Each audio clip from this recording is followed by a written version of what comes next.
नाम से बड़ा कोई मंत्र नहीं है। नाम मंत्र सर्वोपरि है। भैया जी,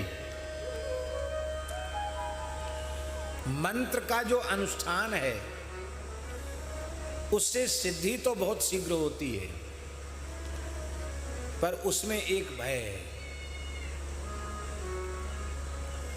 हम लोगों के मन में लालच के संस्कार अनेकों जन्मों के हैं, और जब सिद्धियां सामने आती हैं और कहीं धोखे से भी हमारी बुद्धि उधर चली गई, और यदि उन सिद्धियों की ओर बुद्धि चली गई, तो जो चरम लक्ष्य है भगवत प्रेम की प्राप्ति, भगवत प्राप्ति, उससे साधक वंचित हो जाएगा, मान बढ़ाई के चक्कर में पड़ जाएगा। पर श्री नाम महाराज, आहा क्या कहना, नाम महाराज ऐसे हैं, इनमें अनुभूति भले ही कुछ विलंब से हो, पर नाम महाराज किसी रिद्धि सिद्धि के प्रलोभन में फंसने देते नहीं है।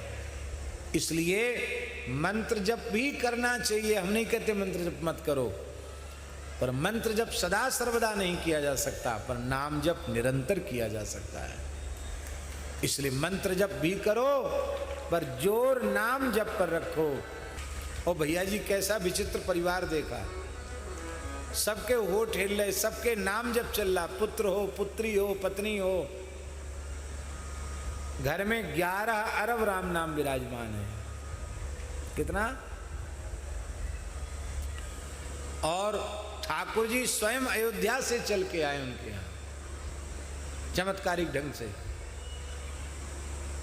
संपूर्ण रामचरितमानस राम नाम में लिखी हुई, संपूर्ण श्रीमद् भगवद गीता राम नाम में लिखी हुई, पूरा शिव पुराण, पद्म पुराण, कितने पुराण राम नाम में लिखे हुए हैं। इस समय भक्तमाल जी राम नाम में लिखी जा रही है, और बालक बालिकाएं दिन भर राम नाम गूंजता रहता उनके यहाँ, कीर्तन होता ही रहता है। नए नए युवक भजन में लगे हुए हैं। गृहस्थ हैं, गृहस्थ, एक बेटा एक बेटी, कम उम्र है, ज्यादा उम्र नहीं है, 45 के करीब होगी। और महाराज जी कोई काम नहीं करते हैं, ना एक पैसा की काऊ की नौकरी है, प्रवृत्ति चलाने का कोई साधन उनके पास नहीं है, और किसी वस्तु का अभाव नहीं है। क्यों? वो कहते महाराज हम अनुभव कर रहे हैं, हम नित्याभियुक्तानम योगक्षेमम वहाम्यहम, मैं योग क्षेम का बहन करता हूँ, उसका प्रत्यक्ष अनुभव वो व्यक्ति कर रहे हैं। आप चाहें तो देख सकते हैं, हमारी बात पर आपको संदेह हो तो आप जाकर देख सकते, अनुभव कर सकते हैं। जितने भी साधन हैं नाम के अतिरिक्त, बहुत ध्यान से सुनो, नाम के अतिरिक्त जितने भी साधन हैं कोई कम नहीं है, सब एक से एक बढ़कर साधन हैं, पर उन साधनों में कलयुग विघ्न डाल सकता है, पर अनन्य भाव से नाम का आश्रय लेने वाले के, नामाश्रयी के साधन में कलयुग की दाल कभी गलती नहीं है। केवल नाम ऐसा है जहां कलयुग की कुछ भी नहीं चलती है।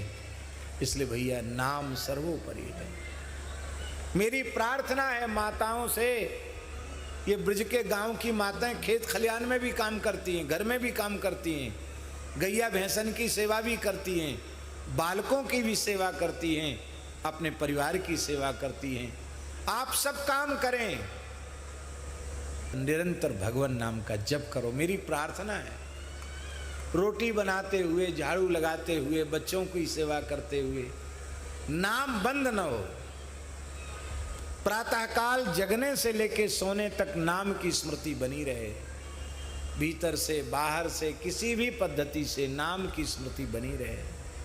बस इतना काम कर लो, फिर आप कहीं भी रह रहे हो और जो कुछ आपकी प्रवृत्ति का काम है आप कर रहे हो, करते रहो, कोई चिंता की बात नहीं, कहीं जाने की आवश्यकता नहीं। सर्व समर्थ महा महा महिमामय पतित पावन भगवान नाम ही आपको युगल सरकार के चरणों तक पहुंचा देगा, युगल प्रेम प्रदान कर देगा। सब कुछ नाम से होने वाला है। एक लोहार की दुकान में लोहे का काम करने वाला, अपनी ही दुकान थी उसकी, गरीब आदमी, तो उसने, बच्चे ने मुझसे कहा, गुजरात की बात है, सौराष्ट्र की, हमारे पूज्य गुरुदेव का शरणागत परिवार, भक्तमाली जी का, तो एक 15-16 साल के लड़के ने हमसे कहा कि महाराज जी हम तो दुकान में घन पीटने का काम करते हैं और फिर इतने थक जाते हैं काम करके आते हैं कि फिर खा पी के सो जाते हैं, महाराज की कृपा से हो जाता है, हम कैसे भजन करें, आपने नाम की महिमा बहुत सुनाई है। तो ऐसी मेरे मन में पता नहीं क्या आया, हमने कहा कि घन तो बजाते ही हो, ऐसे पटकते हो, राम राम राम राम ऐसे भीतर से किया करो। कुछ समय बाद पहुंचे तो मैंने ऐसे पूछा, मैंने कही कि कहो राम राम करते हो? इतना सुनते ही उसके नेत्रों से झरझर आंसू बहने लगे। बोले महाराज जी अब मैं घन बजाता हूं, कहीं से आवाज आती मुझे राम नाम सुनाई पड़ता है, मेरी जिंदगी बदल गई। कहते पहले बिना राम नाम लिए घन पीटता था तो परेशान था, अब हमने नौकर रख लिए, अब मशीन आ गई है हमारे यहाँ, और महाराज अब गाड़ी ले लूंगा तो गाड़ी में आपको घुमाऊंगा। बोलो वृंदावन बिहारी।